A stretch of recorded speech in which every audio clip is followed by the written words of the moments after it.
Hello. Oh, I just turned the lights on just as I came live. That might be a little bit too bright for me. Hold, please. Yeah, sorry. Trying to get my lighting situated, but we'll get there eventually. Hello. Hi. My name is Becky. It's good to see you.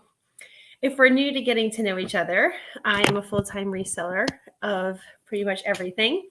And I mainly focus on clothing. And I mainly focus on Poshmark and eBay being my main selling platforms. And I'm also a consignment seller. So that means that in addition to selling my own things, I also sell things for other people. And today I am working on getting through a big stack. I went to the Goodwill bins with a friend weeks ago now.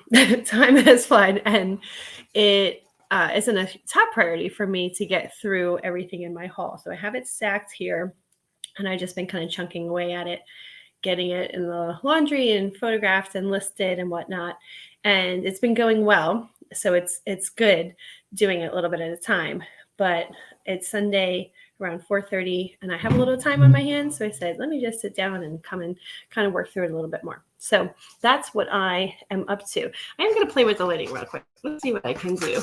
I have like kind of I have a lamp that is actually from one. There we go. That's a little bit better. From one of my consigners that is not going to be sellable. And so I've turned it into my little station here, but it doesn't have like a proper lampshade, and I didn't want to blind myself. Anyway, well, not that you care.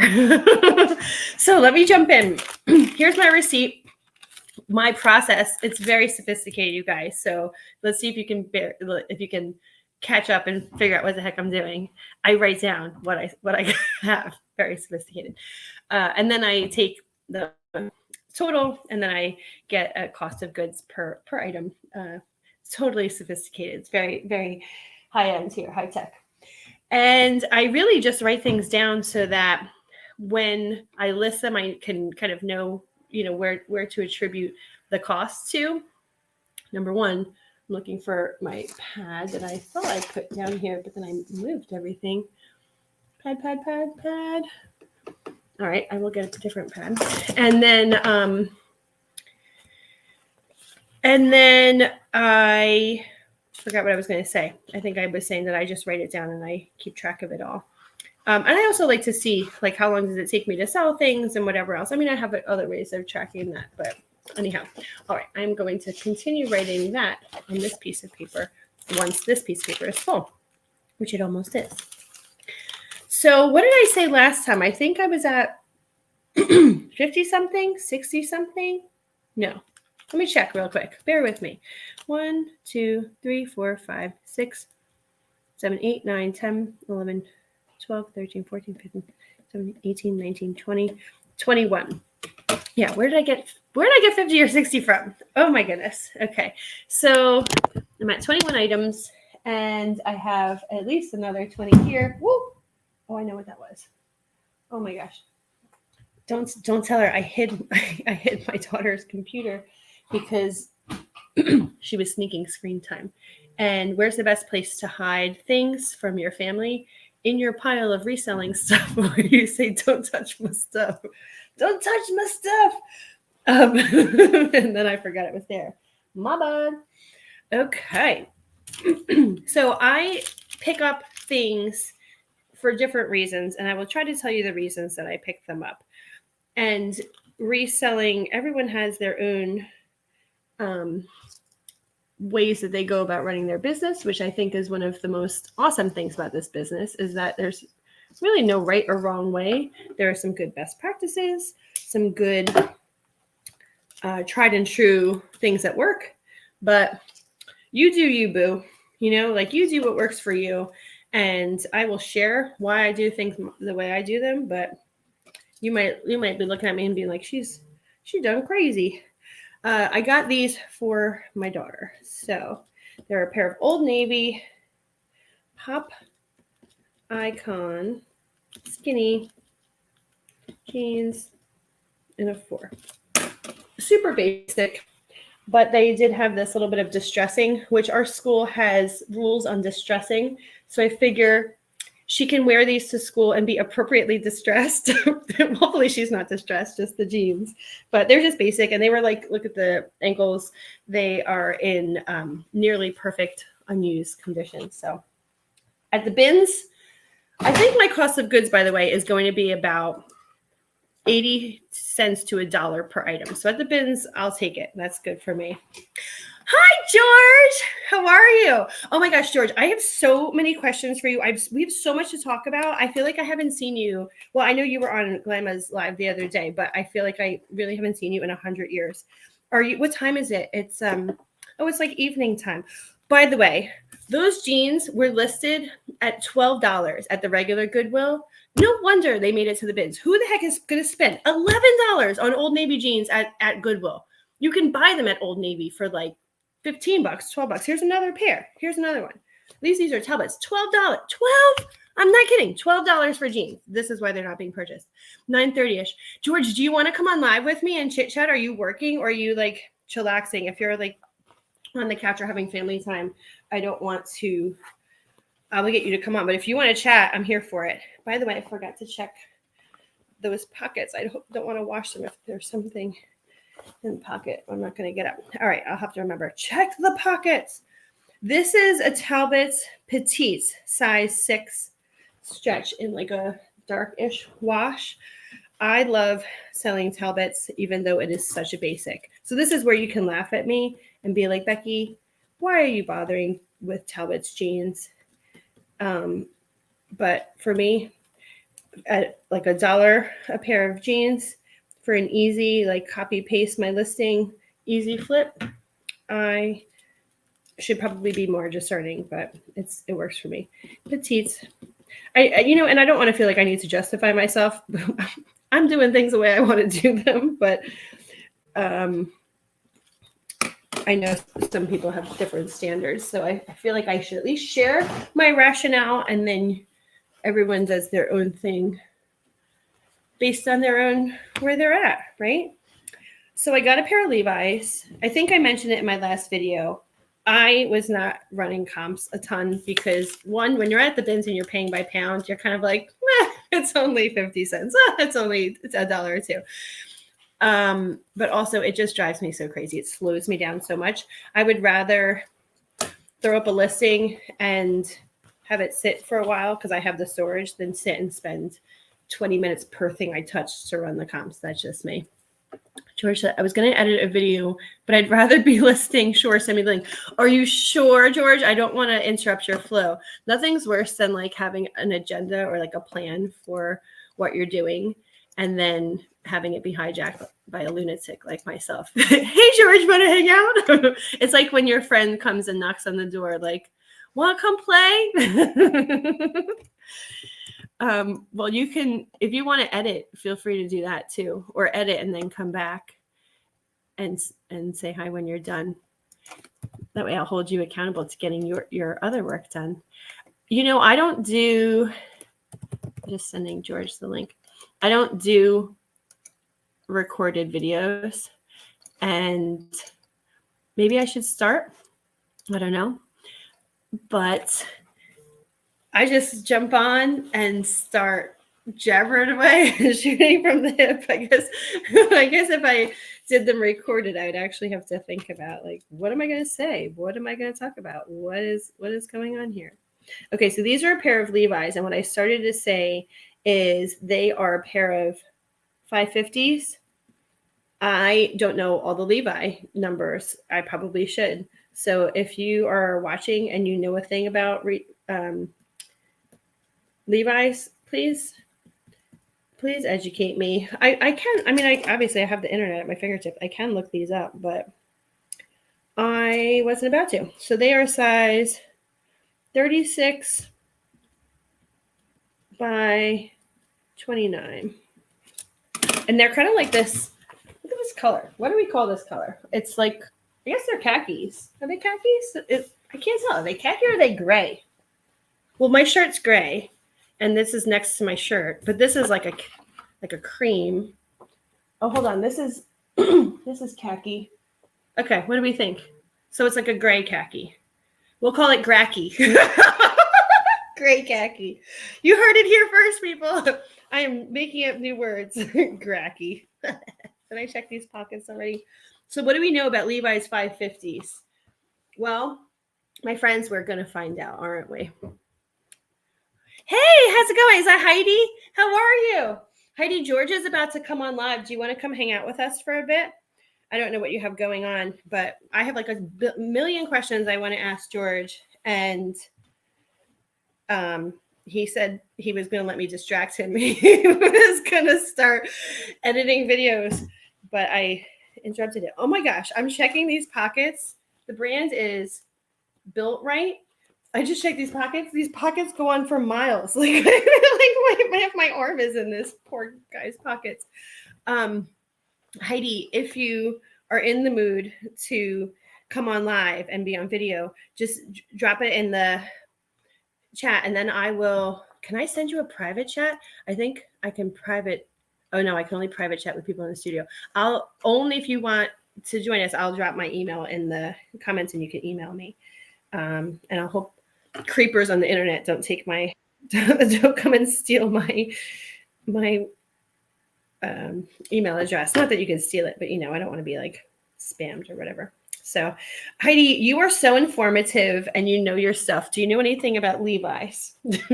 Please say yes. Please say yes. Oh, here's George. Hi, George. Hello. How's it going? I'm all right. I'm fine. A bit tired. What'd you do? Were you out car booting? I was this morning. I got up really late. But I decided, I'll go and I'll just see what's about because it's very cold at the moment. It's just turned really cold now. So, but yeah, it was okay. It was okay. Do car boots go through the winter season? Are they like all through? Not all of them. I'm lucky. I've got like 2 which go all the way up until Christmas and then come back like the first week in January. So I'm quite lucky. They're only over there, so I'm good. Yeah. Did they ever have indoor ones? Didn't you tell me once that they had an indoor one or no? Yeah, there's some that do indoor ones. They're like really good, but they've got like it's usually where they hold them. They have like old market stores, so like huts and like canopies over them, so they can like be underneath, or like like big like warehouses that are open. Okay. They're like old farm warehouses where they can come in and out and everything. So there's some that have that, but yeah, there's only one near me that does that, and it's like an old style market. So yeah, it's okay, it's all right. But I went shopping yesterday. What'd you get? Oh my god, I spent so much money. It wasn't my fault. I went with other resellers, so like we were all like egging each other on. Was it Chica and who was the other one that you lived near? It was Chica and reseller Polly, whose real name is Sam. Oh, okay, I don't think I know. Yeah, there was what's called like a jumble sale, which is kind of like a tabletop sale. Do you have that? But it's like, do you know like community centres when they have like it's like a flea market, not a flea market, but then they get donations in, and then it's like we used to call them like jamborees, and it was like donations of clothing and stuff. I don't think. I mean, maybe, and I just don't know about them, or like we don't have them here, or maybe we call them something else. Like there's a preschool nearby me that does like it invites the parents of the preschool kids there to donate clothes, and then the profits go. I guess the seller gets a portion, and then the preschool gets a portion. Is it kind of like that? No, it's more like it's kind of just like a flea market essentially, but like everybody gets like their own little table. But, so and you have to pay for it, right? Like you rent a table. Yeah, it's like usually about £5, and that goes towards like a charity. But yeah, this one was in quite an affluent area. It was in quite an expensive area, and so we were all like, "Let's go! They'll have really good stuff." Oh, awesome! And it was fruitful? I guess it sounds like you spent a lot of money, so you got some good stuff. The Jubilee sale thing that was okay. It was very, very busy. They decided to promote it on Facebook, so like loads of people came in, and it was very kind of pushy shovey. Oh, And I was like, I don't like it. Leave me alone. It's like, quit touching me. Like, I was like, prodding, like, go away. Too close, personal space. Yeah, essentially. Yeah. But I did. I mean, Chica, she found some a Versace like jacket. No. Yeah, like No. a vintage Versace. I think it was like from like the 90s, but like it was gorgeous. I think the only like impressive thing. Oh, I picked up an Armani. It was an Armani exchange, so that's like the mass-produced one, isn't it? Like Yeah. a hoodie top. But then somebody said, "Oh, that's got a hole in it," and I went, "Thank you." And I checked, and it had a massive hole in it, like right there. I was like, oh, "Thank God!" But they were only charging like £3 per item, and one stall with the big table, it had a massive big pile of clothing, and everybody was there like looking through it, like you know, like the bins, like You had to dig for it. You had to like work a little bit. Yeah. But those were 50p an item, and I got a really cool thing. Where is it? It's totally me. It's like this is like Show and tell. It's show and tell, yeah. This is what I'm listing, like photographing. Oh, it's good. basically it's just a Walt Disney World. It's Walt Disney World, Oh, but it's like it's genuine. It's like not like a ripper. It's like the actual old school tag. Yeah. It's the fleece and it's the embroidered one. So this is like, and it's an XL, so it's like big size. So. And it's vintage? Yeah, I think it's from I think it's from the early noughties. I think it's. Oh, you're gonna get money for that because it's like Disney vintage embroidered, like Disney World. Because usually they put the website. You can usually tell if they've got like a website that's like 1999 onwards. But like, no, there's no Disney website. But that's the original Disney World tag. Like, yeah. So it's like embroidered tag and everything. Yeah. So I think this is from like the mid to late 90s. I would put it. Yeah. But it's the fleece and it's gorgeous. And I got it for 50p. Hey, hold on. It was 50 pence, like as in like that kind of translates to 50 cents US dollars, right? Yeah, it's no way. That's probably about 60 cents. Yeah. Oh my gosh. Oh, that's a steal. That's awesome. It's a steal, yeah. And I got a couple of. We went to like some charity shops afterwards, and we had like some dinner, and yeah, it was really good. And we ended up, like I said, spent quite a lot of money. But I got some really nice stuff. Does Chica have a channel? I can't remember. She's got an Instagram account. It's Chica Reseller or Reseller Chica.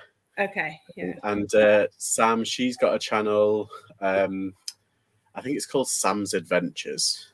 I don't think I've ever talked to Sam on your. No, she's not always on all the time, and she doesn't come into my lives very often. She's like, because she's very, very busy. She's got like lots of things on. So it was just nice to see her, because it was literally the night before we were like, oh, should we go to the? Yeah, let's go. Okay, let's go. And then we were like, oh, hi. It was spontaneous. That's even better. Yeah, it was kind of spontaneous. So yeah. Anyway, yeah. So what's up with you? How are you? Good. Yeah, all good. It's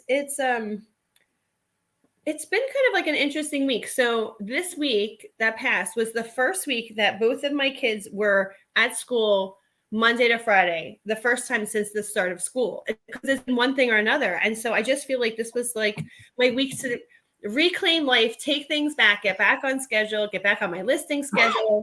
And it was just like a really good week in that sense. And otherwise it's all good. I know you and I had the same stupid cold at like the same time. So it was kind of like a little bit of recovery from me. Like as well. Have you recovered okay? Yeah. And thank God, because since I had COVID like a long time ago, but I feel like since then, I don't know if it like messed up my lungs or what, but I feel like every time I get a little head cold, it somehow rests in my chest. And then I'm like coughing and whatever for like way long. So I was just like, I don't think I can take that again. I don't want to go there again. So thank God I'm actually feel really great. I've been teaching my class again because I had to take a week off, and usually if I'm huffing and puffing and if I feel like I'm gonna like drop dead, I'm like this is not good. We're having problems here. But yeah, it's been good. I'm working through this crazy haul. I went with one of my friends to a Goodwill bins for her birthday. Yes, I saw that on one of your titles. I felt so bad because the first time I went, the Goodwill bin was closed. And then the second time, actually the second one had closed down. And so then we drove even further. So it was like, I don't know. I just felt like nothing was going to keep us away. We were finally going to make it. Yeah. You were determined. Yes. And I got some good stuff. So that's what I'm working through here. Wait, did you say you went for her birthday? I know, crazy, right? Like, That's let's so wait on cool. I favorite. love that. As a reseller, I love that. We're all crazy, aren't we? Say that Well, to a non-reseller, like, yeah, why? you want But to like to rummage us, through other we people's get dirty, like, used stuff? Yes, it. bring it on, please.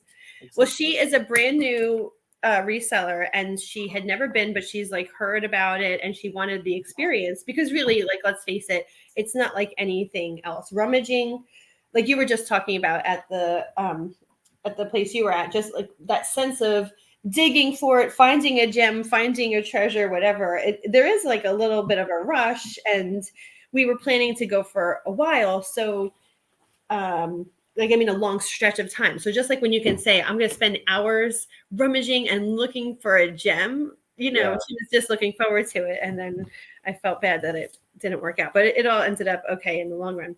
Do you guys know this brand, Built Right? I feel like this is like kind of like a Carhartt type brands, like a Oh, right now, worker. I've never heard Yeah, of that. Is that they're like, just an American brand? I guess so. If you've never heard of it, it's just like they're like men's cargo work pants that are having. I feel like they're having a moment now with people Oh, cool. who are both workers, like actual workmen who need this stuff, as well as posers, people who want to pretend like they. Yeah, I mean, we've got like Carhartt, obviously, and we've got Dickies, and there's one over here called Scruffs. I don't know that one. That's very similar to what it's basically work clothes, and I've picked Scruffs up so many times, and they within a couple of days they've gone. They've Yeah, been sold. They're that quick. But I don't. if that Build Bright is big in America, probably in about a month or two, it might get picked up over here. Maybe, don't know. Well, it I'll was put at it out. it's at the bin, so it could be fashion from today or fashion from yesteryear. I don't know. And I use the word fashion loosely, but I was not running comps while I was out. I think partly because psychologically I've excused myself from, like, if you're paying bins pricing, you can afford a flop, Yeah, and I did comp a couple of things, but those just, I was just like, you know what, I know that there's a market for used work apparel, and they're reinforced knee and all that kind of stuff, so I felt okay getting it. I just didn't know, I didn't know if I got a gem and didn't know it, and I clearly haven't spent the time to look it up now, so yeah. I mean, like you say, if you're paying like pennies or cents, it's just, you don't need yeah. to really. You can get away with it. Yeah. Do you know Heidi, who's in the chat? She said she sees Oh, Dickies but not Built Right. Do you know Heidi? She was hanging out on where's Glamma's it? Glamma's Oh, Live too. So well, I'm Dana. She invited me onto her live, or the live that she does with, is it Veronica? right, yeah. And she sent me the link, and that was after I did my marathon stream. I did like on the Friday. I started at like midday over here and ended it at like 10 o'clock at night. I was a constant all the way through. Oh, so tired. I fell asleep. I said, yeah, sure. If I'm alive, I'll be on, but I might not be. Barely alive, yeah. But yeah, so I missed that. But no, I Mm. haven't. Probably, I think I've seen Heidi. It rings a bell. Heidi, please drop your channel in the comments. I'm gonna attempt to drop George's in there as well, so that you guys can get to know each other. You I'm are, also on Instagram as well, Heidi. So come say hi on there yeah. if you want to. I feel like you guys would enjoy knowing each other. Oh, I've got I at the car boot today. I got 3 items for £10, and this one I'm quite impressed. Right, so Milwaukee. Yeah. Oh, that's Budweiser. Oh no, was it BMW? BMW. Yeah. Yeah, Budweiser, BMW, BMW, Milwaukee. It's like a garage, isn't it? And like they do batteries and like car parts and stuff. So that whole Milwaukee thing, where is Budweiser from? Budweiser beer, is that made? So what I think this is like a NASCAR. NASCAR Yeah. car racing. They all get sponsored by different people, and see how there's like, look on the front. Like, what else is there? I see Gulf, Okay. the gas. The gas. This is SMR, which is the Worldwide Superbike team. I think it's the British team. I think this was a pit crew. Oh yes, yes, yeah. Like fleece, but it's got what's that? HEL Hell. I think is that a gas company. I don't know. What's that? Arkapovich. Never heard of that. Fiorelli. I think I've heard of that. Mm. I've seen that before. I've seen that. Or is it Pirelli? I think you have something really cool in your hands. I've seen that Pirelli too. I don't know what that is. Yeah. Yeah. I've seen that on like like Formula One things. Yeah. But I did a comp. Mm. I've actually got two. I've got a Yamaha Milwaukee fleece, and it's got like a Monster Energy drink insignia, Oh, which is quite nice. where'd you get this? In the same place?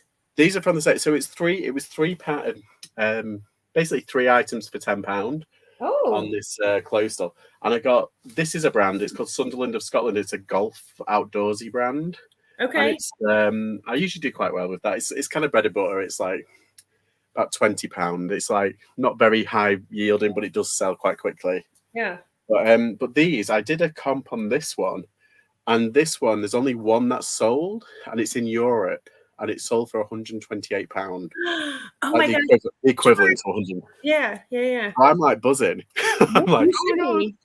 So what are you going to list it at? well, unfortunately, I checked that one, and it was in really good condition, same size. It's an extra large, but this one, I don't know if you can tell, it needs a good clean, but it's got like little flicks of like not burn holes, but like I don't know. I don't think you can see. I know on what there. you mean. It's like when fleece melts, like if it, Yeah. yeah. But And you I know, think it's someone that's been in a garage and like they've been welding something or something, like sparks. Yeah.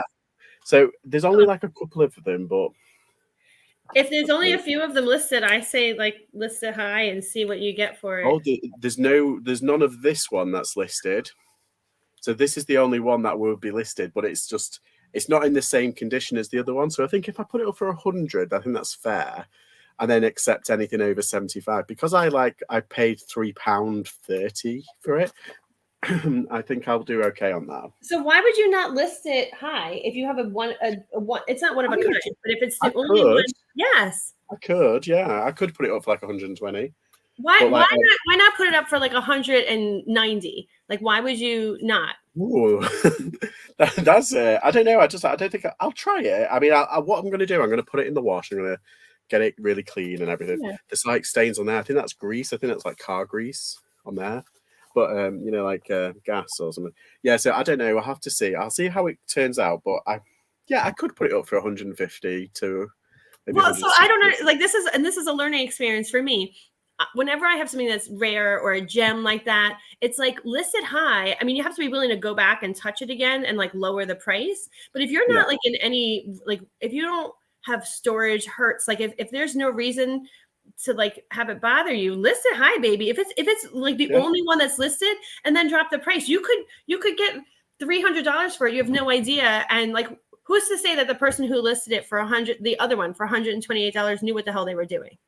Right? That's true, because it's the only one in 90 days. And like, well, if someone was willing to pay £128, essentially, yeah, I'm sure someone because obviously they must be collectible, like these ones. Yeah. Like this one is like it's still Milwaukee Yamaha. It's in a better condition, same size, but this one only goes for about 40 to 50. There's some that are listed at $59.99, but the ones that have actually sold are like 35 to 45.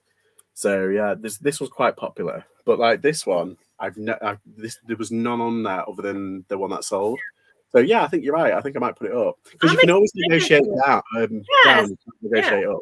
Yeah, so or I mean, you can. I mean, some people would say do it for auction and like let that determine where. God, no, that will scare me. Well, that's where I'm at. I don't do that. I kind of do it like reverse auction where I start it high and then I just see what the market tells me. And if you get a bunch of likes or even lowball offers, you're onto something. But then if it sits for a week or two and there's no action, or if there's some action, then you're out of the ballpark. But I feel like then you haven't left money on the table.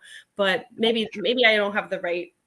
Like that's I understand. I understand. I was only going off like the condition and like the previous comp, and I was like, should I not? So, but yeah, I'll put it through the wash and just see how I go. I think that's a new term, reverse auction. Reverse auction. That's such a good term. By the way, Heidi said in the chat that Milwaukee is a tool brand, which sounds about right. And she says that they're big in the battery-powered power tool business. So yeah, I've actually got a Milwaukee lithium kind of big chunky battery charger. Okay. And I got it for, I think it was £5, and I still haven't sold it. But yeah, I don't know what I'm doing. I just saw it on the floor and I thought, oh yeah, I'll have that. Wait, it's an actual battery? It's like a battery charger. It's like you need to put like the batteries in it, but it's apparently it's really good. There was one that sold for like 50, but it's quite an older version. This one that I've got. So yeah, I kind of knew it was that kind of thing. It was like tools and Yeah. garages and stuff like that. So Cool. stains and holes will not matter on a pit jacket. Well, that's what I thought. It's a bit because it adds to the authenticity as well. So what do you say, Heidi? What do you think? We should take a vote here on the channel. What should George list it at? And do you subscribe to my insane reverse auction bizarro? See, this is why like reselling, anybody can do it because you can have some half baked idea of like what Yeah, to I do. don't know what half the things sometimes. I just kind of wing it. Yeah, I know that's me too. Speaking of winging it, so this when I was there, I started getting punchy towards the end, and I guess once my cart was so full, I was like, what the hell, in for a penny, in for a pound. And so I just like wasn't being as discerning. I got this fleece. It's NBA, which is American basketball, but it like I don't know. I don't even know Is if that there's like a teddy fleece or a Sherpa it fleece? is a Sherpa fleece, and it's a Ooh. size, medium, but it's kind of like oversized and fuzzy. I don't know. So I just think I got excited that it was an NBA authentic. There's no brands, there's no like actual sport team on it. It's just NBA apparel. So Oh, well, that yeah, widens the potential. yeah. Or Well, it shrinks it. I don't know. or it shrinks it, yeah, because most people like their teams, don't they? Yeah, yeah. Let's see. I just listed a load of NBA hats. I got a big that wholesale order, and I had like 15 hats, and like the majority of them were like NBA. So I was There's your like, leg again. oh, sorry, the arm. I was like, hmm. Inevitably, it happens whenever I talk to you that the arm makes an appearance. It's just easier to take it off and then feed it through. I know it's just Mannequin. Oh, what's that? Who made the red jacket? What auto brand is it? Oh, it's BMW. But I think See? it's officially Milwaukee. I think that's their brand. But yeah, unless they were working for BMW, I'm not sure. Unless you know more than us, Heidi. You probably do. I'm not a big racing fan. Well, once you start watching Heidi's videos, you'll see she's very detailed and knowledgeable, and like you too, George. Like I just show up and kind of shoot from the hip, but you guys are both well researched and well thought out, which I appreciate. Somebody who actually pays pays attention, but I can learn from. Huh. So, what is the video that you were editing? Oh, so it was. I went to a very rare occasion that I go to these, but it was a midweek car boot, and usually the weekend car boots, the Sunday ones, there's a lot more regular folk that go there, a lot more, the average Joe kind of just want to get rid of things, and that's where you find. Daytime? Yeah, it's like during the daytime. It's like Okay. in the morning. Okay. Yeah. That's on the Sundays, and on the midweek, it's usually like professional resellers or like professional like house clearances or Yeah. we call them traders. Okay. But yeah, I did manage to find a couple of things. I found some pretty nice stuff. So yeah, and then I went charity shop shopping in the town over. So that was all right. That was fine. Just a day out. I haven't been out like actual shopping in a while. Probably about only a week. I was just gonna say you just talked about me. A week ago. But yeah, so these past 3 days have been spending money. Well, you have to spend the money to make the money, and then you come back and list it up, and there you go. Exactly. Yeah. So I got this members only jacket. Do you know members only jackets from like the 80s and 90s? Vaguely, yeah. Yeah, it's like you remember like the Michael Jackson like jacket from Thriller or whatever. So it definitely needs a wash, but I could not figure out if I have trash or treasure on this one. And I asked, I'm so chatty with the people at Goodwill. So I was asking a bunch of the people there, do members only jackets, like, have they have they stopped production? Like, if I find a members only jacket, can I assume that it's vintage, or are they still current brands? Because I only remember them from like back in the day. And there were two of them, and the first one was pretty rough, so I left it behind, although it was a little bit more classic in style. And this one I grabbed, and I was like, okay, I'm going to give it a test. It was also a 4X, which I feel like is a harder size to find. So I feel like that'll actually add to the appeal. Yeah. So we'll see. And it's black. It's classic. But I also feel like people who dress up for like an 80s look for Halloween, like, you know, members only look is so classically 80s that if I can get it listed in time. Didn't they do like collaborations with like, who was it? Was it like Nickelodeon? And they members only? Yeah, they did like character jackets, didn't they? Oh, I don't know. I think maybe, are you thinking of the champion pullovers? Like, I remember they used to have like Looney Tunes ones. Oh, it might be them. Yeah. Yeah, it might be them. It could be members only. I could be. I was a kid, so I wasn't paying attention to all that stuff as much. Yeah, I've heard of them. I've seen a couple of them. Did what's it called? The Hollywood place. Planet Hollywood. Hard Rock? Oh, Planet Hollywood? Planet Hollywood. They did a collaborate. Maybe. Yeah. It wouldn't surprise me because they have the big apparel. Yeah. Heidi had said that the BMW, she would try 150-ish. Okay. All right. And she said she rarely does auctions, only when she knows her item is rare and valuable. She doesn't use them to test the market. Every amazing item she sees sold for a bargain was an auction. Yeah, that's good. That's good, valuable feedback too. Like, you don't want to lose money. I mean, in theory, the auctions are because it could keep going and going and going, but you could also, you know, be undercutting yourself. Speaking of which, have you been doing any live selling? I know you just. I was gonna start doing Poshmark this week. It was going to start. I think it's either Thursday or Friday. I've got my items ready. So far I've got about 20 items like ready to go. Okay.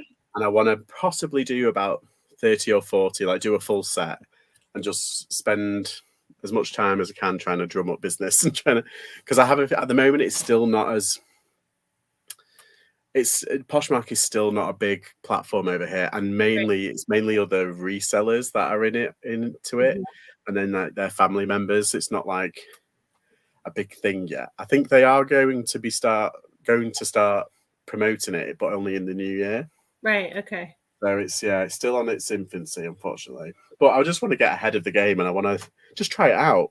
Yeah. I mean, even if you're selling to other resellers, like if you have stuff that you want to move and stuff that you want to get gone, you know, a sale is a sale as long as you're you know, at least clearing your money. Is Depop bigger than Poshmark, you would say, over there? It is at the moment, yeah. But Depop, they have no intention of doing live selling as a format. Okay. Because when I was at there, I asked that exact question. Yeah. And they said we had discussions, but we don't think it's just yet. And I was like, so basically you're waiting to see if Poshmark like because Poshmark at the moment, their ISP at the moment is live selling. Like, even though it's quite new over here, because we've only just got Poshmark as a whole, it's still quite new. It's like that's their kind of USP. That's it, USP, unique seller. So it's like it's the new kid on the block. So, and it's like the shiny new toy. So it's like everyone's like, ooh. So yeah, well, I think they're just waiting, see how it goes.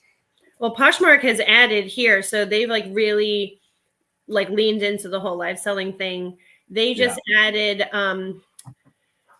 now, so there's like Poshmark, the Poshmark shows. I don't know if your platform has the shows like every 3 or 4 times a day. It'll be like the swimsuit show or the plus size show or the men's show, and they have like these different categories, which is fine. Like, but I don't know anybody who's like, oh, I'm gonna go shop on a show. Like, I feel like if you want a swimsuit, you're gonna type in 1 piece, 2. Like, you're gonna look for what you want, not be like, oh, there's a show at 3 o'clock. Let me tune in.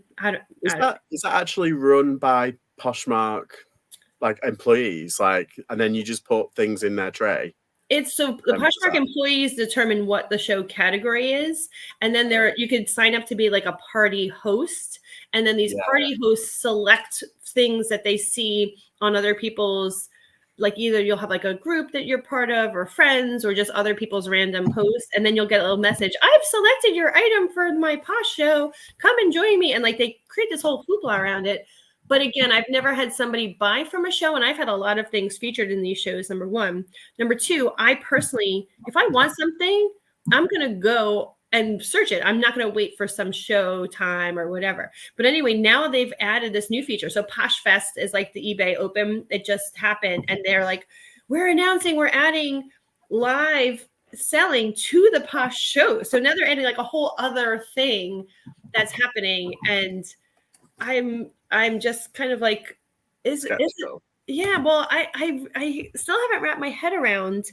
I really personally think that the live selling has really dropped all of our sales on Poshmark. Like since they've added that, my actual, like the value of my sales has gone down significantly. Now, granted, it's also recession. Like I don't want to blame any one thing for it, but I really feel like people are not clicking and just outright purchasing things the way that they used to in my closet. I just used to have outright sales, like just click, purchase, whatever. Now I feel like people are more conditioned for a lower price and like a dirt deal. And I think it's hurting resellers. So I can't imagine overall, has Poshmark, have their profits gone up since the live shows just based on volume? Or I don't know. I mean, I guess they wouldn't still be doing it if the bean counters didn't feel like it was producing to the bottom line. I think you're right though, because there's a lot of resellers over here who started on Poshmark, because when we got it, we had to jump through lots of hoops to become clear to do live shows. And all of a sudden there was like, because I got cleared and I was like, I haven't even listed one item and I got cleared. I'm like, hello? Like, what's going on here? But, there was loads of people that were saying like, who were putting up really high quality clothing on these lives, and it was like there was someone that basically sold a £100 item and it ended up selling for £10. Yeah, and I was like, oh my god, that is just, it's painful to watch. And it's like, but then there's people who go on there just to snipe a deal and then put it on their eBay. That's why I keep scratching my head, feeling like when is this shift going to happen? Like when are sellers going to feel like, wow, I'm really leaving a lot of opportunity or money, like dollars on the table. And I've been wondering this for months since it started. And part of it is like, I have FOMO, like I feel like I'm missing out on an opportunity somehow, but I can't figure out in my head how in the world this is making people money. So like, I'm afraid I'm missing out on an opportunity, but I haven't seen enough results or success to feel like I should be doing it. And whenever there's like an interesting show that pops up, like there's one that comes up pretty much every morning, Monday to Friday, a live show, and she's got hundreds of people who come. And then I look, because like in their tray, it shows you what they've sold, and it's like $5, $3, $2. And I'm like, how is she making enough money to sustain it? Yeah, or even be worth the time. Like, how is that worth hours and hours being live? Like, wouldn't you spend hours and hours photographing, listing $50 items or even $20 items, and that be more worth your time than selling $5, $3 items? I know there's a couple of people that go to what we call rag houses, and they're just basically like when the charities want to get rid of all the clothing, so they sell it by weight. So you're basically paying like 10 pence per item, or like 3 pence per. It's pennies, and they can be like, they come across like some really good, like a lot of Ralph Lauren, a lot of Tommy Hilfiger, bread and butter stuff, and they sell it. There's a couple, and they start things at like £7, and that's how they kind of. So they're getting it for pennies, and they're selling it for £7. And they do like 100. Well, they do like, I think it's 3 shows a week, and they do 100 items per show. But they don't actually list the item. They just have a number. Right. They hold and then say, do you want me to run it or not? So they ask like the people in it, do you want this or not? So and they sell so much. I think they probably make about £150 a day off that. But Yeah. it's like as soon as it becomes less cost effective, I mean, it's cost effective at the moment for Yeah. them. But like for me, I mean, I'm just going to use it to get rid of stuff that's been stuck on the store. Yeah. Yeah. I mean, yeah, I think I've got like I said, I think I could push it to maybe 30 to 40 items of like decent kind of high street brands and decent, brands that probably would go for about 15 to £20 and probably sell them for about £5. I'm happy Yeah. with that because I probably paid less than £1 for some of these bits. And these So are things that you already have listed, or you don't have them yeah. listed at all, so you haven't invested the time, right? Well, no, these are some of the things that are already listed on my eBay, but they've been on my eBay for like probably 18 months or more. Okay, Like but a not long listed time. on Poshmark, right? You haven't listed them there yet. No, not on Poshmark yet. Yeah. So what I'll just be doing, I don't know whether just to take a quick picture and then do it, but that's going to take so long. It's going to take so Well, I long think to you do. have to. I've seen it two different ways. I've seen people who use like a thumbnail and then they just like show it or whatever. But Yeah. I've also seen people who at least have one little snapshot. But I wonder, could you import it? Like, do you have a listing software that you could import it over and just do it easily that way? I could. I think Zip Sale are over here. They're kind of like a clone of List Perfectly. Okay, yeah. So So maybe, yeah, we could do that, I suppose, and just go through my eBay and then choose which ones I want and then flip them over. yeah. I mean, that way Just you're do not that. going to list it again, but at least you have. But I mean, again, if you're going to go through the trouble of doing that, having it actually listed to Poshmark, having new inventory and flooding the app with new stuff might just lead to a regular full price sale. So it's Maybe that's the irony. It might happen. all right. Imagine. Well, either way, I'm excited for you to take that journey and then report back. I'll give it a go. I was thinking of doing like just my first one, just doing clothing, and then like my second one maybe in November, and that's mainly like Disney toys and stuff. So I'm gonna have a Disney themed night and just do loads of Disney like music on in the background and just have fun. Yeah. I think having a theme is definitely the way to go, and it's easier for the person to look at it and say like, oh, I'm interested in toys, I'm interested in plush, I'm interested in Disney or whatever, like, or even sizing or women's versus men's or whatever. Yeah, exactly. I think that's smart. So Heidi was saying that actually that Heidi, thank you for jumping in. We're just going to keep talking. She had said that she got a strange collection of items when she went to the thrift for about an hour. Oh, Heidi, I hope you're going to make a video about that because now I want to see. Did your daughters come with you? Because my kids can't handle it for that long. The best prices are the ones with the spell out and the graphic. Are you talking about for the jacket, the George's jacket? When you said show it, she said she sold a vintage Franklin Planner binder at auction for $177. Seriously? Well, it's probably leather. Was it one of those ones that like opens and you clip in like the calendar stuff? That's interesting. I haven't actually had anything rare enough or exciting enough to do on auction personally, but I really do. I know I've coined it and given it this bizarro name, but I do subscribe to the reverse auction where I just list it high and then trickle it down. But that means I have to keep touching it again and again, which I don't mind doing. So I do have a bot. Do you use a bot for anything, George? Not really, no. I mean, I know I've heard of the certain bots you can use. I think it was for Depop a while ago. So like there was a bot going around, yeah. And I was like, oh, should I use that? And I'm just not smart. I'm just scared to use any sort of technology. I'm like, I don't know. Yeah, I did hear actually that Depop can be a little bit funny with that, like detecting the bots and stuff. I used so on Poshmark, you have to share your closet, which is a pain in the butt. And I do use Flip, FLYP, which is a free one that's here to answer your question, Heidi. But Flip actually gets really super glitchy for sharing for me for some reason. Somebody said that it could be because like if you ever had multiple windows up, I can't put my finger on why it happens, but sometimes it gets glitchy and then it'll double share. So it'll be like American Eagle jeans, and then it'll be like, Bowden dress, and then, Disney toy, like it'll double list everything twice. And so there's no value of that. Like if it was doing it cycling all the way through twice, I could see it's just wasting my shares. And then I hit my share limit and then I'm X'd out of Poshmark for a few hours. And so it's not worth it for me to chance it by using the stupid bot.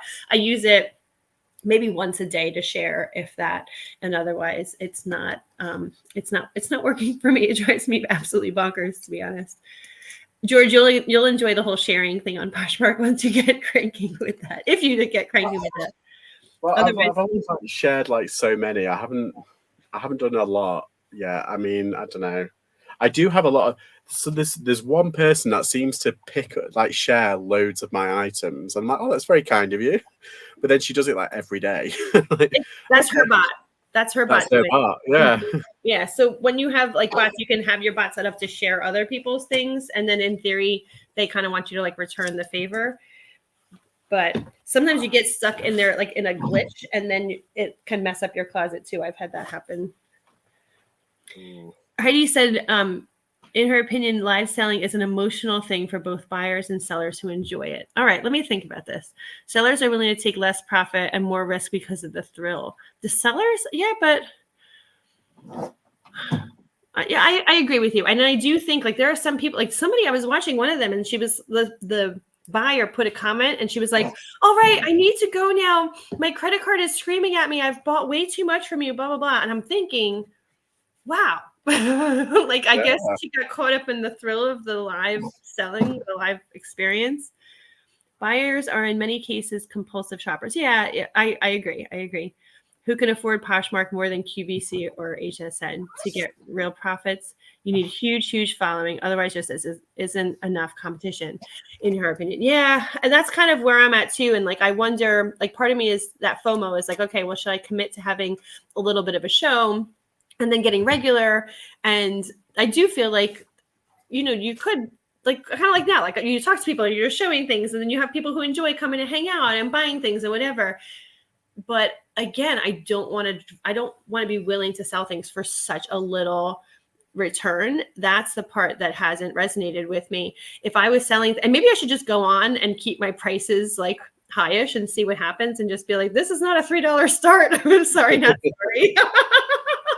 But I don't know. I guess I could do that. Maybe I'll just pull a couple things and just see. I think I probably should do that and stop like thinking about it or getting upset about it and just kind of do it. It made me. I was just gonna say, I think a lot of people like who sell on Poshmark, that's when they get sucked into it, that's their like world. Mm-hmm. So it's like they rely on it to whereas I basically rely on eBay, but it's not the only basket I'm putting my eggs in. Yeah. I've got lots of different places. So I think if you balance it right, I think if you look at Poshmark as like the cherry on top, that's what I'm looking at it as. I'm thinking as I'm going to put all my sticky stuff on, and if I make a sale on there, that's lovely. But if I don't, it's not the end of the world. I can always sell it elsewhere. It's not, I'm not going to be solely reliant on Poshmark. Well, it's funny because and I'm like selling millions. Right. And we're going to hold you to that statement, George, until you're making bank on Poshmark. And then I'm going to throw those words back in your face. And you know what? From our lips to God's ears, I hope that you are cranking on Poshmark in such a way that you're eating your words right now. So Poshmark right now is my number one platform. And the reason that Poshmark is my number one platform is really for usability, because how I was talking about this whole thing I've coined here, reverse auctioning my items. I will put something on the higher end or like price at the higher side of the comps, and then I will play with it. And Poshmark makes it so simple. You just click and says like drop your price by 10%. Within like 2 clicks, you can drop the price so quickly that I do that very regularly in my closet as I'm seeing things get stale or whatever. On eBay, it is such a chore to change the pricing. You have to go in and bulk edit and whatever. And it just like sometimes I'll do it in batches, but I don't do it as regularly. And for that reason, pardon me, like even Mercari, makes it so simple that I can just drop prices on, it's only 10 things a day, but I'm at least playing with things to see, oh, I need to lower my prices. eBay, I just feel like it's such a chore to get there. They don't make it simple. Like if there was a button, you know how like when you're in your list, in your like on the app in your store, you can see in it, you could click button and it says promote this item. Like you can promote something very quickly, which is just really adding a, incentive, like you're paying to promote it. If they had an option where you could just lower the price by 5% or lower the price by 10%, I would be all over that. And that I think because you have to go into like say bulk edit, yeah, and then like whatever you want to put. I mean, I do that daily. That's my kind of like daily thing. I just go in, and it's the same with Depop. Depop is quite now. Here's the thing about Depop: they're very quick. They're very easy to boost your listings. That's what they call it, boosting. But then it's a flat rate of like 10%. So if it sells, they take 10% flat rate. But you only have to pay if it sells? That's not terrible. Yeah, you only have to pay if it sells. But then added on to that, it's their normal fee. So altogether, it's about 20% or 18%, which is kind of what you think Vestiaire, that was like 20%. Yeah. Do you have Vestiaire in the No, but I've heard. Well, I don't use it. I've heard of it though. Yeah, it's like I don't think it's like Plato's Closet. I think it's basically a high end stuff. But like they make it really easy to boost. You can just click on it and then boost all. Done. But to unboost it, you have to go through them individually. Aha! So they get you. Yeah, I learned that the hard way. I'm sure you did. An hour just going unboost, unboost. I did. So on Depop, I did see that's like an option.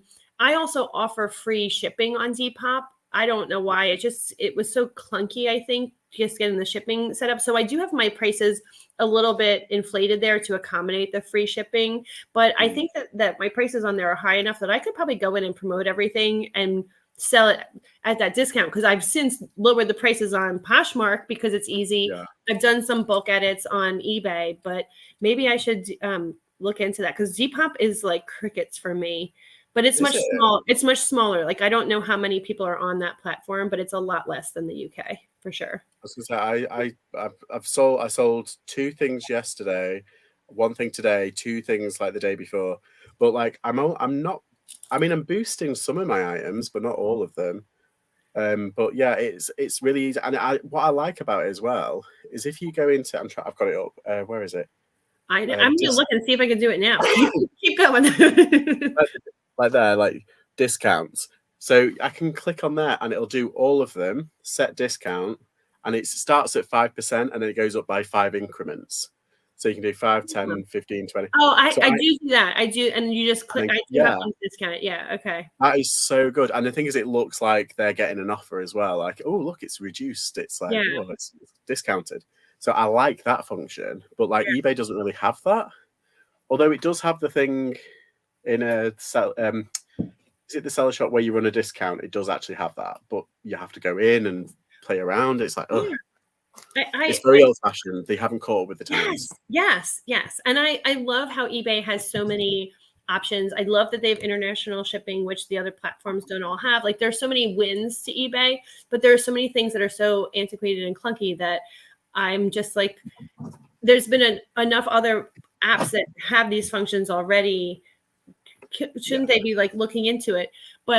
And so then in eBay's defense, they're a bigger machine with so much more nuance. They can't pivot quickly. Like I think I heard once it was described as eBay's like a big freight liner compared to like a little dinghy. Like if you need to turn on a small boat, you can make those adjustments quickly. But on eBay, it's such a behemoth that to make like a small change, they have to do like a slow.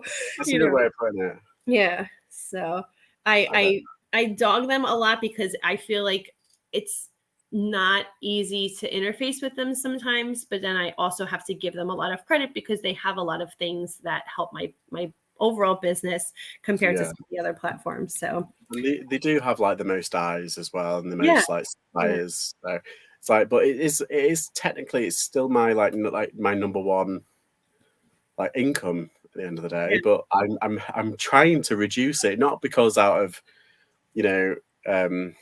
what's the word? Because I don't like it. I want to spread my income to as much places as possible. So in case something happens on I'm not solely reliant on one thing. Yeah, you want to diversify and make sure. And I will say that that's one of the things that I'm so glad about is that I don't have all my eggs in one basket, so that when eBay is getting themselves readjusted, I'm like, okay, I'm going to put some effort into whatever. And then when something else is having a hissy fit, I can say, okay, you're in timeout. I'm going to go talk to this one.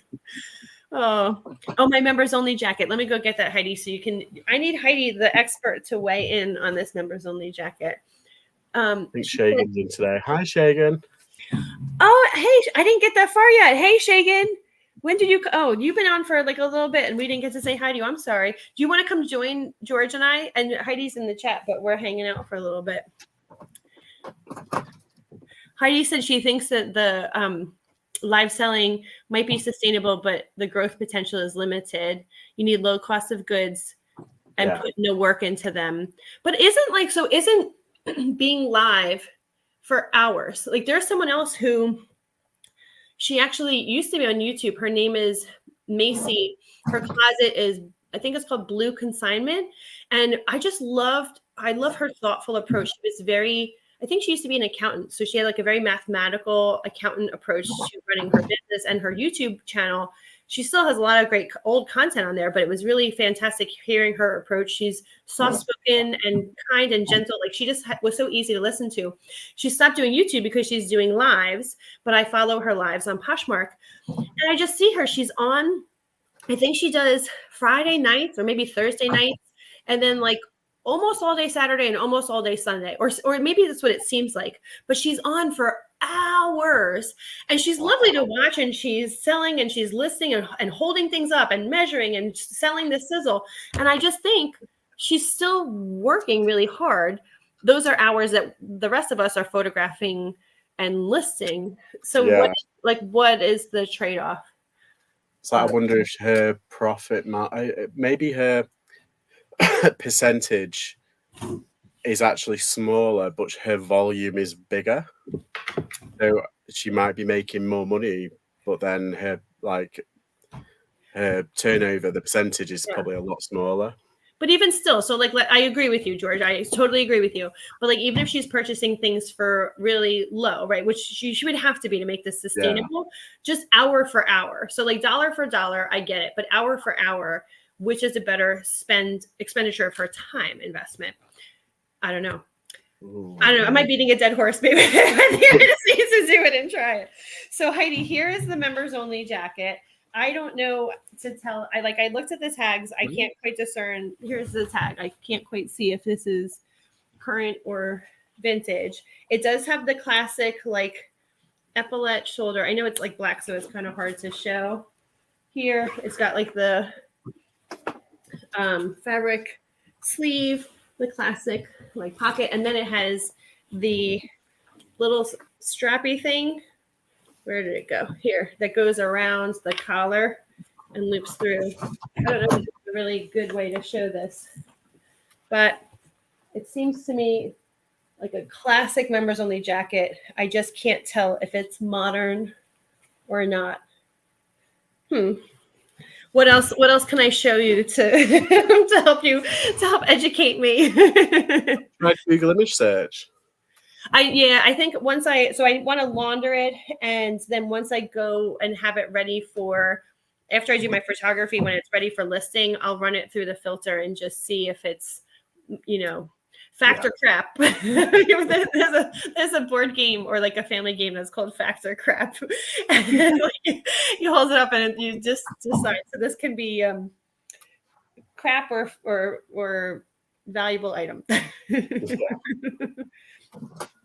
Heidi said she also tried Flip, the reselling cross-listing app, and it was so glitchy, and she also had to babysit it constantly. Yeah, I kind of feel like I should abandon it soon. She said she got Posher VA, and yes, I do want you to tell. Yes, she said she can tell us what happened if I want. I want. So I do like that Flip. First of all, it's free, so that is a feather in its cap. And then it does cross list beautifully. Like I can take everything, import it from Posh where I start things and then cross list them. And that's easy peasy. And that's basically what I use it for. That doesn't attack. So in that sense, it's working quite well for me, but in the other sense of the actual bot sharing, it's really underwhelming. I'm unimpressed. Look at this awesome leather look. It's really polyester, but it is like a suede look. It's got this Ooh. like cool stitching. I don't know. I've sold like 3 of these already, and they do well. It looks very 70s. Yeah, it does. Did you guys see the show Daisy Jones and the Six? Have you seen that? It's about like a rock band, like Fleetwood Mac kind of. That's on Amazon, isn't it? I think I've seen it. Is it on Amazon? I can't remember. It's either it might be Amazon. It's either Amazon or Netflix, I think. Yeah, I think I've seen it, and I think it's in my to watch list thing I've got because it does come up every now and then. I'm like, oh. Oh, that reminds me. I finished watching that cat show. Oh. Oh my gosh. It gets so much worse, but then it gets better at the end. It's weird. It's a weird kind of, and it ends on a really nice note. It's like, oh, okay, yes, it was a weird one. Yeah, for a little while. Hang on, I'm gonna pull it up because I had something else. There's like 100 things. Every time I'm like, oh, I have to ask George about this. Oh, I have to talk to George about that. I started listening. Do you listen to podcasts at all? Not as much as I used to. No. Yeah.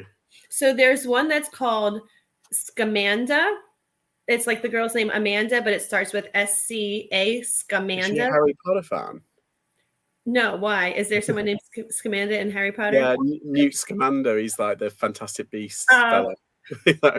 Yeah, no, this is a woman whose name is Amanda, but she was a scam artist. And so it's basically following, I don't want to give it away, but it is riveting.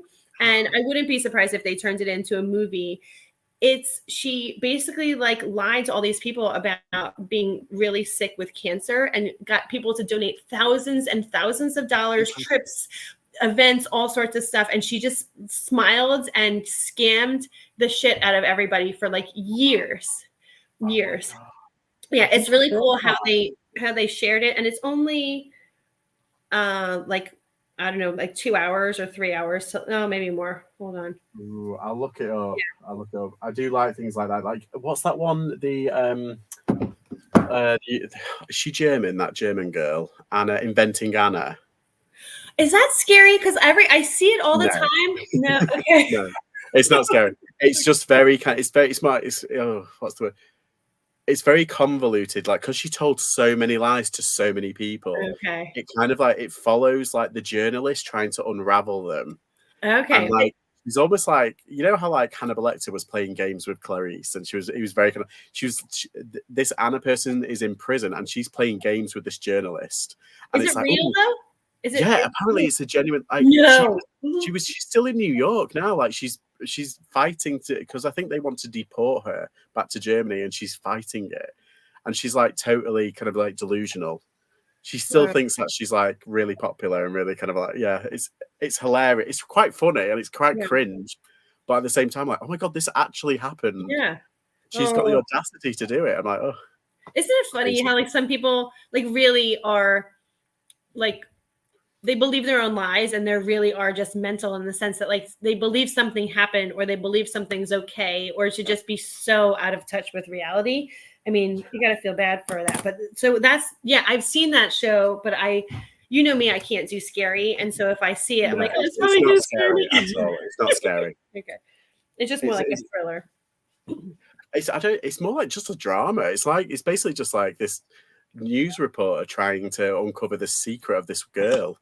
And she's just and it's really interesting because it's like actually happened. And what's interesting is she sold the rights to Netflix, and the court ordered her like she couldn't profiteer off her crimes, so they changed like a law so she couldn't get any of that Netflix money.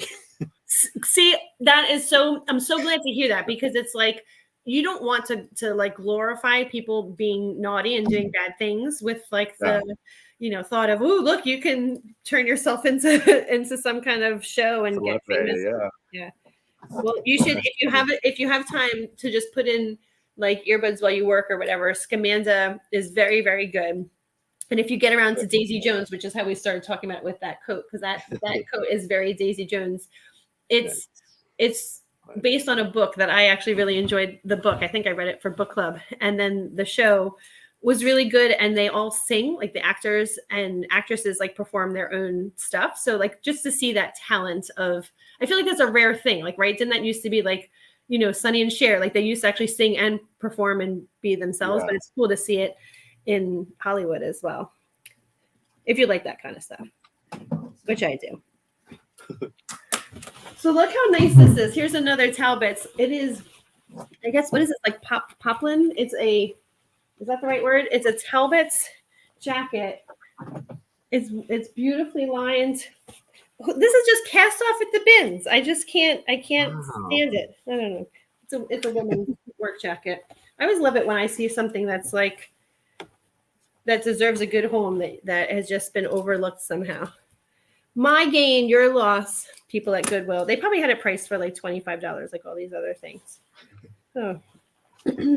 What's really funny is like, we're obviously in different countries, but we do the same job. So we do kind of notice the trends at the same time. And like our charity shops and your thrift stores, they've always kind of pushed the boundaries in terms of price. Yes. But like they've started going a bit silly now. Right. But every now and then, like I've just done this shirt or this polo shirt. It's by a company called COS, and they're Swedish. And it's made of linen, like the thinnest, it's the nicest linen. Oh. And they priced it. It's probably about a £20 shirt. They only priced it at $1.99. See? So they slip. Right. They can slip. Every once in a while. Yep. Yeah. I felt like they used to slip. And actually, this lady at the bins who I was talking to, because again, you know, I talk to everybody. She was an employee who works there. And I said, all right, what is the coolest thing you've ever gotten or ever seen come through the doors here at the bins? And she said that there was a, pardon me, a Fender Stratocaster. Is that the type of like a guitar that came in? Yeah. And it was like this crazy high-end guitar, you know, incredible, whatever. I was like, oh my gosh, wait, you mean somebody got that at the bins? They found it when they were rummaging through. Like, wouldn't that be epic if you found some like $1,000 guitar or whatever? She's like, no. She's like, I pulled it when I saw it come through and I sent it to goodwill.com for them to sell. I'm like, like, this is what's wrong with Goodwill. Like we used before goodwill.com was the thing. We used to have these opportunities. See, they have goodwill.com where it's just like to Goodwill, the general. What's it? But we have our charity shops, they sell on eBay. So if you put in like British Heart Foundation, it'll come up with the BHF, which is like, they're like the biggest charity shop in the UK. And they're really expensive. But they basically, they sort through everything. And anything that's over like, I want to say like £15 or £20, they will send off to their warehouse. And their warehouse is the ones that put it up online. So basically, when you shop at their stores, you know that you're getting things valued £20 or less. Is that how? Kinda, yeah. Unless like they slip, because it's all shop based. So it's like if you've got a distribution one, then they're a bit bigger. Now that's like, interesting because they've kind of shot themselves in the foot. No. Well, it's kind of like kneecapping the shops in a certain way, but there's a lot more shop. They've got the most shops in the UK, but every now and then there's always like a manager that knows what they have but doesn't send it to the thing. So you see something like there was a Dolce & Gabbana shirt in one recently that I saw, and it was valued. Well, they valued it about, I think it was like $120. Oh, not dollars, £120, and it was like silk, and it was like really nice. And I think it could probably sell for maybe 200 if you really. I think it was like 2XL. It was like a really big size. It was one of those 80s wavy shirts. Do you think that they like snatched it and didn't like? I think they did, yeah. So you do get like shops that kind of withhold it from the distribution center because it doesn't. If you send it to the distribution center, it just goes to their like their bottom line, like the head office. Whereas the shops, they need to prove that they're making money and that they're solvent. You got your arm again. Sorry, I got my arm again. You know what? I'm on my soapbox when I got my arm. So this is really interesting because I agree with you. And that's kind of what the lady at the bins, when we were having this conversation, she's like responsible for the success of her store as a manager, right? So they want to show that their store is profitable, that they keep their merchandise well, that their store is clean. And, I guess they have limited control. But I see what you're saying, like that they would want to hold back some of that and try to show like, look, we're profitable, but how can you do it when you're competing with yourself or when you're kind of breaking the rules because you're supposed to launch everything to the bigger side of things? I mean, I had a friend that was in a charity shop who worked in one, and they closed their store because I think it was on 3 consecutive months, they were under target in terms of profits. And 1 month was only £20. And they closed. And they were this that kind was of the reason given. And it was the same. Yeah, it was the same thing where they're supposed to be sending things along. It was a different charity. British Heart Foundation. It was a different charity. It was like a hospice charity. So it was like they deal with like care in the community and stuff like that. So this is an interesting conversation, George, because I always thought that like English charity shops were all little like mom and pop shops. You're saying that there are some big national chains. Oh yeah, there's like the British Heart Foundation. That you've got like probably around 10. Okay. Like massive named charity shops that are all national and they're everywhere. And then you've got like regional ones, and then you've got like local ones, and then you've got like the tiny ones, which I love. Yeah, they're like usually like the cat places, or like the local cancer kind of like trust, or like they save our parrots kind of thing. The cute ones, but silly ones. But like, yeah, they usually have like the best stuff, and they're usually ones that like you can give them like a really nice like top, and they'll be like, "Oh, give me out 50p." I'm like, okay, sure, great. Well, so it's so interesting to hear you say this, because that's one of our big things, like our big gripes against Goodwill. They're kind of like Goodwill and I guess Salvation Army, if you've heard people talk about that. Those are like the 2 big ones that are here. But Goodwill has been controversial because it's like, well, they're supposed to be doing good for the community, but there's been so much negative press about what they do or don't do good for the community that it's curious to hear some of the same shenanigans with like sending things off to compete against the online. It just, and you've heard me say this before, but it's such a bizarre business model where people donate their things to you for complete free. Yeah. And then you sell them and make a profit, that's the business model. But then you see the valuable things and you jack up the price. I mean, you saw I had Old Navy jeans. Where's the price tag? $11.99 for Old Navy jeans. And then the stuff that gets these, big ticket items, it's like ruins kind of like the spirit of it. And then you hope, okay, hopefully they're making incredible profits selling things online.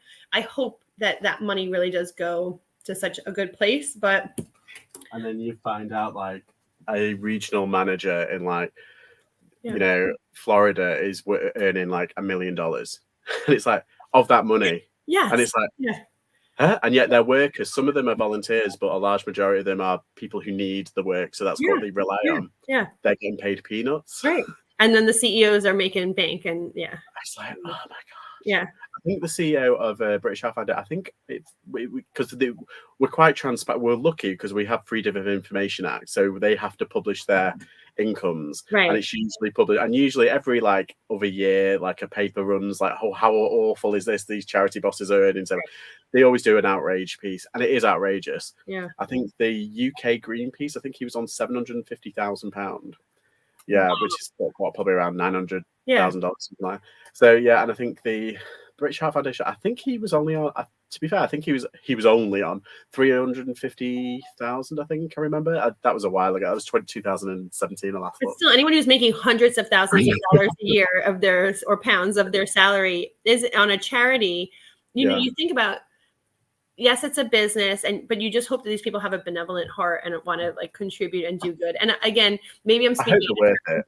Well, yeah, and I haven't audited or done like a deep dive to really know and see where the money is going. But I have a feeling that, I mean, when is that kind of salary too much money? You know, like where is that threshold of like, okay, yeah, that's it's enough. And it's difficult because like you've got the CEO, and then you've got like we've got like regional managers, and then you've got area managers, and then usually the shop managers, they're the last ones to get paid. They're like the ones that get paid. Low man on the toilet. Yeah, low man. And then everyone else that works at the charity are the volunteers. Yeah, right. They're all the ones on the front lines doing all the pricing, doing all these checks, cleaning the literal heavy lifting. Yeah. And it's like the regional managers go around and say, okay, now how much are you making? Now how much are you making? It's like, I want to justify my paycheck. Yeah. So I think they can cut a lot of fat out that way, in my opinion. Right. Well, or just spread the wealth a little bit more. I mean, again, you hope that everybody is well compensated, but I can't say that I feel that that's. I did go into a charity shop on Wednesday when I went to this midweek car boot, and they had a sign up saying no donations please, we're full. Oh. And I went in, it was not full. And they had like store bought like equivalent like probably Target clothes at like probably $7, like £7. Wow. Which is a lot of money for like something so kind of like low. You probably sold it for like £5 initially anyway on a sale. So yeah, there was loads of like high street brands, and they were overpriced. It's like, well, first off, do a £1 sale rack and just get rid of all the stuff that's sticking. Right. If you said that you're full, get rid of some of the junky stuff or whatever. Yeah. You say you're complaining that you're full. I think someone just doesn't want to do a lot of the work. Yeah. So I'm looking at this tag. I've never seen this before, ever. The size is 48R, and then next to it says portly. I'm sorry, but like, I don't think I want to buy something where I'm like, come on, like, hey, you don't have to like offend me while I'm. You don't need to use adjectives. I'm happy with just the sizes. Thank you. Hello. You could just say dapper or handsome or whatever. Like, I've never seen that before. Holy. I guess, like, I mean, like we have, big and tall, and like that's like a nicer way. But to say, I think this is Italian. Have you heard of this brand, Adolfo? Adolfo. It's a men's business, like a suit jacket. I think I have actually heard of that. I think it's Italian. It's Italian, but it's made in China. I was trying to look for the fabric makeup. Oh, here. High twist micro tech. I don't know what that means. Anyway, that was that's what I found instead. Heidi says that she loves to sell that brand that you talked about, COS, COS. Oh yeah, it's so nice. Yeah. Love to sell COS. Do you get it? Are you Heidi? Are you in the UK or US? She's in the US. I don't remember where though. Yes. You get many COS over there, because I know it's a Swedish brand. I don't know if it's because there's certain shops in London. It's very kind of like that was $1.99. $1.99 for that polo. I went into a charity shop in London when I was last there, and they had a shirt there for £25. Oh, same brand. Yeah. Yeah, and I was like, oh my god, same brand, really different prices. Yeah, across the spectrum. She says she got Poshmark VA, which is a sharing tool, February 1st, 2023. In the next 4 months, she sold more dollars volume than in the 2 previous years combined. Oh my gosh, Heidi, preach, girl. Tell me what. Tell us everything. I know. Tell us everything. Yes, so I need to know more about that because, and also, so you talked before, George, about List Perfectly. Poshmark VA and List Perfectly are like the 2 kind of options here. And I keep telling myself, like, I don't want to invest more. I mean, like, where do you draw the line between like, okay, I'm going to buy a storage or rent a storage unit. I'm going to pay for this listing platform. I'm going to have, pay for a website. I'm going to. Yeah, you can't do everything. Right. Well, there's like a line. I mean, I could do all those things, but it cuts into my profit. So I need now Heidi to tell me, like, I need the pitch. So like, why should I do this? And how did it change your profit so much? Would it just free you up or what? So she also said, George, that she's watching Daisy Jones and the Six right now. So now that's peer pressure. You have to watch it and then report back and tell us what you think. report back your findings. I will. Yeah. I've just given you a whole lot of homework assignments, George. You need to tell us about live selling. You need to tell us about what was the other thing that you said you were gonna? Oh, how much your jacket goes for? Scamanda. Yeah, I think you're gonna like that one because you and I both enjoyed the other thing so much. Scandal. Look what I got for myself. So we were getting ready to go, and my girlfriend found this. Oh my god! Is that a ladybug? Yeah, so it's like a zip up hoodie. Isn't this the cutest little thing? Oh my god! Is that a brand? I don't think so. I got it for myself so I can go trick or treating. Oh, that's cute. Yeah. I bought a Jason mask. I'm completely different. You can tell our personalities, George. I'm like, nothing scary, please. I just want to be a delicate ladybug. I don't know. I think it was on the Halloween night. I think there's a soccer match. There's like a big football match, and I think my mum is going to it. Oh, live? So I think I'll be the only one in the house. Oh no, my brother will be here. I'll be fine. Okay. You have to hand out candy, George. I know we're really good. We do like Halloween we like it. Like I love full-size candy bars. Yeah, I mean the whole shebang. Like I'd love to go into America because you guys do it so good. Like we're a little bit. We do it, but it's not like a big kind of thing. But we still do it. But like, I'd love to go to America and just experience it. Well, you know, it's like America, on steroids. It's like it's the land of excess, and it's like let's just over supersize everything, and everything has to be large and ridiculous. Yeah. Do you follow? Oh no, they're on Instagram. Oh no, they do YouTube. I've forgotten the couple name. They've just gotten married actually. They're in the US. Yeah, they're trying to find them. They do like basically like mainly fashion, like women's fashion. But they're obsessed with Halloween. This couple. I feel like that doesn't narrow it down. Like everybody here is obsessed with Halloween. They are big. Like what they did last year for their Halloween, they had like a skeleton which was like, was it 16 feet? And it was massive and it was huge. Oh my gosh, George, these things are everywhere and they're like huge, like huge, and they come in like neon colors. Is that what she does? I can't find them.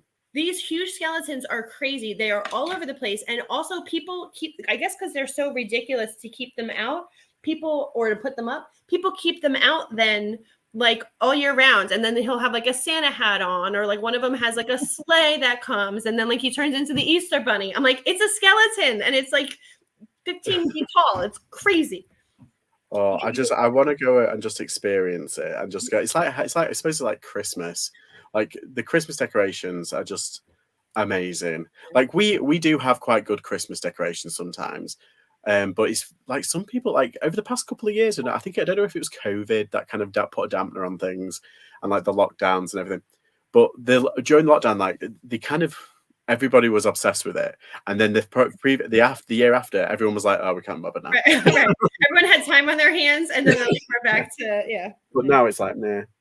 George, you have this be a standing invitation. If you want to come experience Halloween or Christmas or anything in the US, you can come stay with me. I will say that my guest room is my reselling room, so I will have to clear some stuff out for you, but you are so welcome to be in my house. I go international. That's the thing though. I'm terrified of flying. I know, that's right. Yeah. Absolutely ironic. I can fly short haul, like, so if it's like an hour, I can just about make that. But like, it's like, how many hours is it? Is it like 10 hours, the flight? And no, it's probably less than that. Like, I feel like when I flew to, where did I go that I flew into? I went to the Czech Republic and I flew into Heathrow, and it was maybe 8 from Philadelphia. So that's not too bad. Yeah. It could have been less. Like have like knockout drugs or something. Yeah, right. Or you know what, you could take like a little take a cruise ship. Do they have cruises to the US? I don't think it's to the US. Like when we went on a cruise, this was like the only time I've flown, and it was to Barbados, and then we went around like the Caribbean and to Puerto Rico and places like that. So technically, I have been to the US, but not really. So that's what you do. You can come and take a cruise ship to like Barbados. We'll meet in Barbados and like vacation a little bit, and then I'll come and like bring you back by car or train or something to my place. You'll get the decorations, and then I'll send you back via Barbados. I'm Sure. bookending it with holidays and vacations and beach time. Exactly. That's the way to do it. Boy. No, So Heidi reported back on. Oh, hang on. So there's more to catch up. She said, "List Perfectly is more focused on inventory control and cross posting. Posture VA is sharing automatic offers to likers and relisting." Oh, see, well, I definitely need cross listing to be a main thing. Huh. All right. I'm going to have to research this. She said that she flipped by a Columbia soft shell jacket that was garbage, marked $16.99, and a few hangers later, she found an Arc'teryx Gore-Tex jacket for $6.99. They don't know what's good in the charity shops. Yeah, right. There you go. I'm assuming that was at Goodwill, Heidi. Oh, Patrick's here. And he says his standard way. Yes. Hello, panel and chat. Stopping to say hi and light up the thumbs up. Thank you for the thumbs up, Patrick. I appreciate that. And for hanging out. So I'm going to jump off in a little bit. So it's probably not enough time to jump on. But next time, if there's time, we'll have you come on video with us, Patrick. So now I need to research Posture VA versus List Perfectly. But that's good. I guess it's in the title. Posture VA is just really helping poshers at like a Poshmark, you know. Oh, she said she could only share 1 to 2 times per day before, and now it's every hour. Wait a minute. So it's total sharing that gets you higher in the search results. So that's helpful to know. So the Heidi, is Poshmark your main platform then too? If you're seeing such a huge growth, and you think you're attributing it to sharing, because you're sharing more frequently. Okay, well that makes sense too. But damn it, like why does sharing have to be such an integral part to Poshmark's success? It's so clunky. More sharing is the only. Maybe that's where I'm going wrong. So how many things do you have listed, George, on Posh? Not a lot. I mean, this is the thing. We've literally only we've had it for a couple of months. I'm just lazy. But I think I've got about 200 pieces on there. Okay. So it's not a lot. Yeah. No. That's a really good start. Do you share? Do you share a couple times a day? Now and then. If somebody like shares an item, I get notified, and I go into their store and then I share something. So it's probably like 2 or 3 times a day. Oh, that's good. Yeah, but do you share your whole closet 2 or 3 times a day? No, it's just like the average, like 1 or 2 items if I'm lucky. I'm just looking at it now. I've got 26 notifications. This is how bad I am. George, this Poshmark could be huge for you, and you're like, oh, I don't think it. Really blasé about it, like, oh well. So does yours have a thing where you can select all of them? Like, you know how to do that? No, if it does, I have no idea how. So if you go into your closet, like you're in the app, like there's on the top. Oh, is it in app? Yes, or I mean it's on the platform too, but there's like a little thing, like this little gear icon that looks like a little tool, like a wrench. Okay. If you click the little wrench and thing, it gives you like a bunch of options, and then you can say share to followers, and then when you click select all, then it like see how they just all get selected, and then you just scroll, and then you can sort by. Oh yeah, I found it. Share my wardrobe.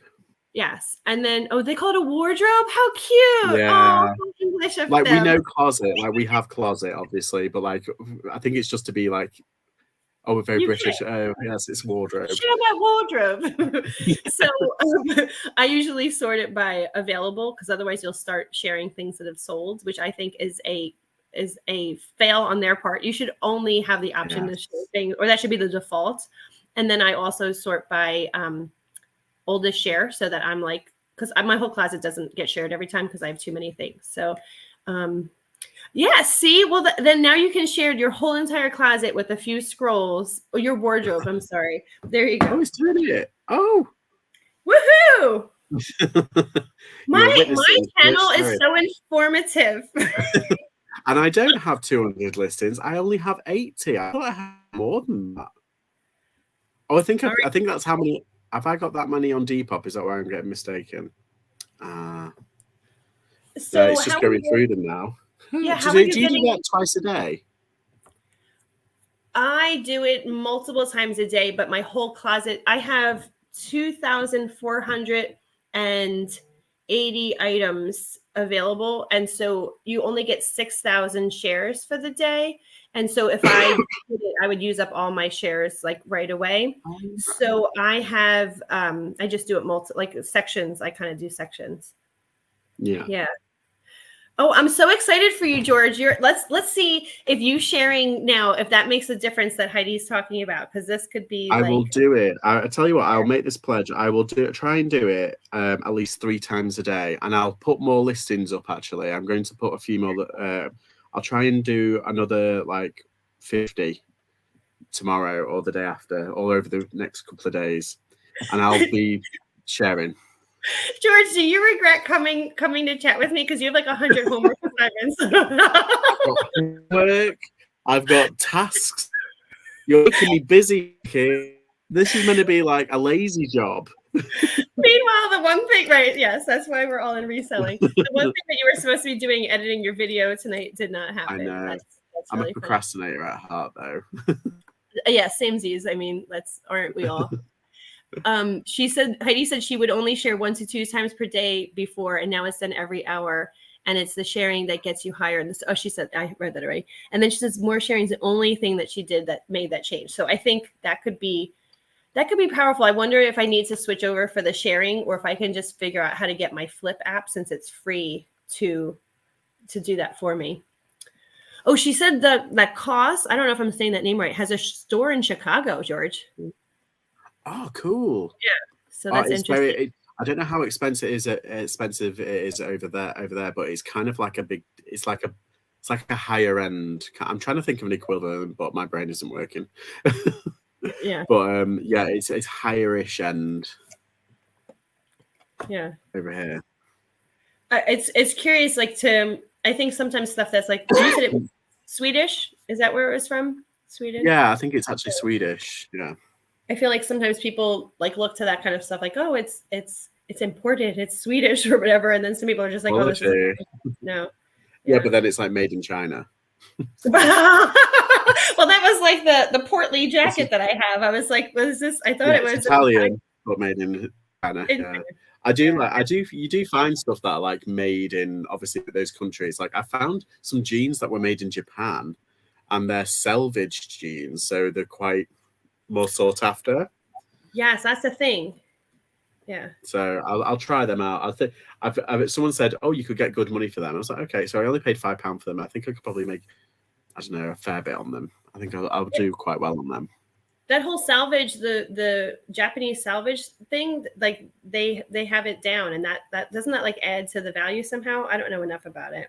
Yeah, and it doesn't have to be like popular brands like this one I've got. It's not really Levi, or it's not really a popular brand. It's just a weird kind of like little brand. And yeah apparently they go for about £40 apparently. So which is on average like kind of just standard, but because this isn't like a big brand, it's still boosted it up because of the selvage kind of quality to it, and made in Japan as well. It's quality when like it's made in your home country, or like if it's German brands usually quite good, or like Japan quality is like high on their like agenda. So Japanese denim is hot apparently. Ooh, right, okay, I'm on it. The authorities have spoken. Yeah. Oh, Michael's here. Hi, Michael. Hi, Michael. You beautiful people. Michael, how are you? Did you do that? Did they do that Halloween thing, like the horror movie thing? I'm gonna have to double check the live out. Was it on Boo's channel? Was that recorded, or was it just live? Like, I guess it's live. It's probably not sure. Yeah. I was watching it. I was watching Glamour's about 3 a.m. the other week, so I was like half dead. Okay, hold on. You get a gold star for that, George, because you were like, "Oh, it's thundering and lightning here," and it woke me up. And now I'm up. Really I'm gonna start listing. I was like, gold star for George. I had to, and then I fell asleep, and then I woke up at like 10 o'clock. I was like, "Oh dear." I sold an Oslo denim shirt for $90. Oh, hold on. Music. Who sold something? Heidi, apparently. Oh, I sold an Oslo denim shirt. We did it on Friday night. It was a live, but you can watch it. Oh, cool. I'll watch it back. Here, this one's for you, Heidi. Oh, that's awesome. Michael, how are you, babe? How's Oh. everything going? I know it's been like I can't even imagine. It must be a hard weekend. You're doing okay. Yeah. Yeah, I wasn't home on Friday night. We went out for dinner. We went to an Indian restaurant, which we haven't been to this place ever. And we decided to just get like a bunch of food and kind of pick and do it family style. And we had so much fun. I about lost my mind. The food was so delicious, but I missed it too. I'll have to go back and watch it back. Were you guys talking about movies and stuff and all the Halloween? That's George, isn't that your genre? I like all. I'm not a big horror nut or anything. I'm not like Michael's actually made horror movie, so I think he's one up. He's actually made a horror movie, so yeah, that wins. I don't mind it. I'll watch it. Yeah. Michael? Have you watched The Boogeyman yet, or The Boogeyman? That's how you say it, isn't it? The Boogeyman. It's that horror film that was released last year.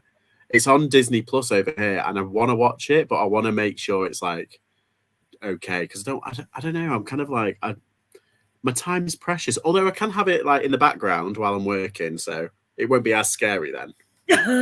Except every time you look up, you're going to see something like ah. Yeah.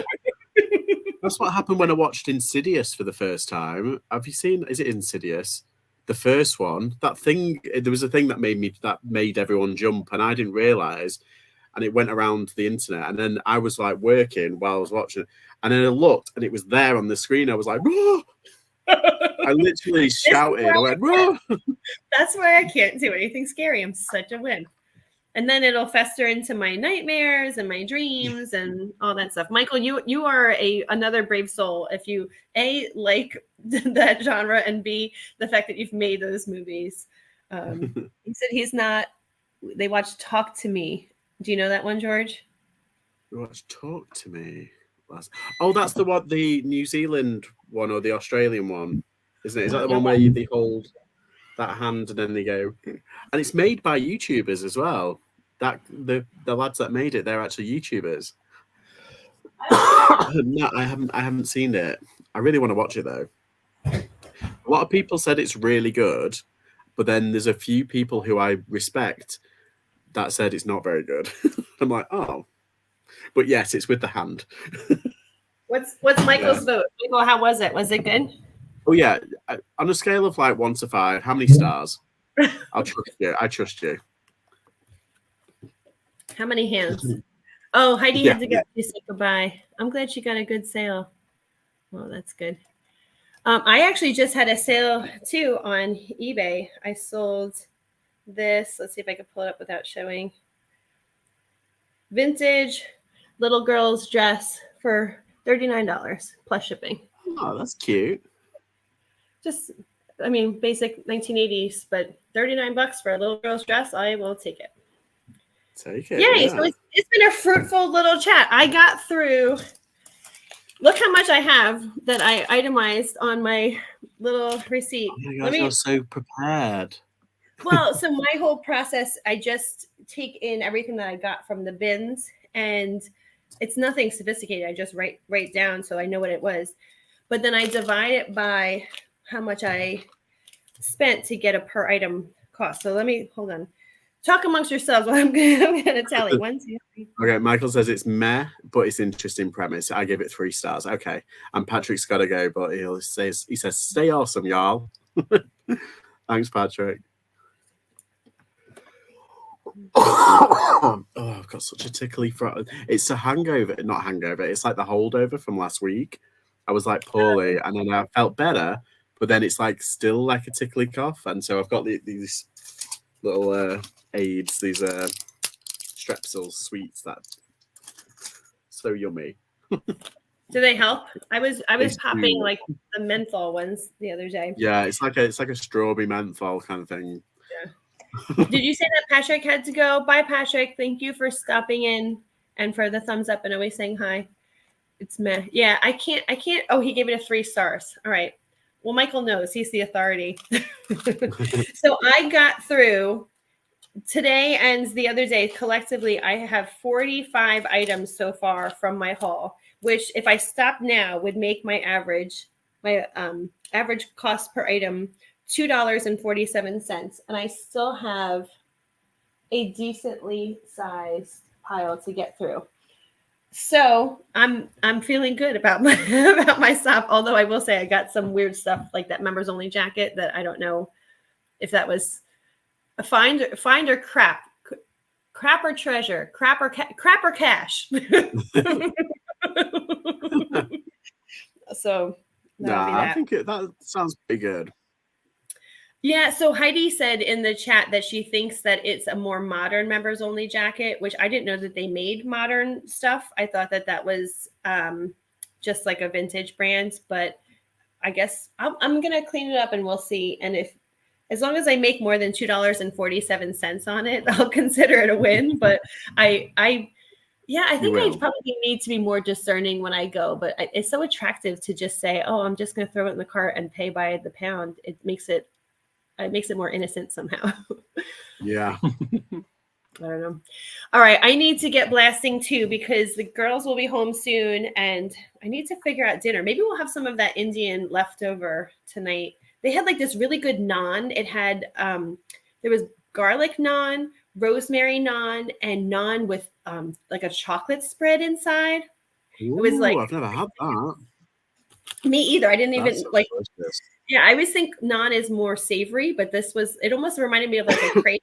It was more obviously sweet with the chocolate, but it was delicious. Yeah. I was craving an Indian the other day as well, so I might have to try it. There you go. Yeah, we had Indian butter chicken, which was called something else. And then we had a tikka masala, and then we got like a chickpea dish.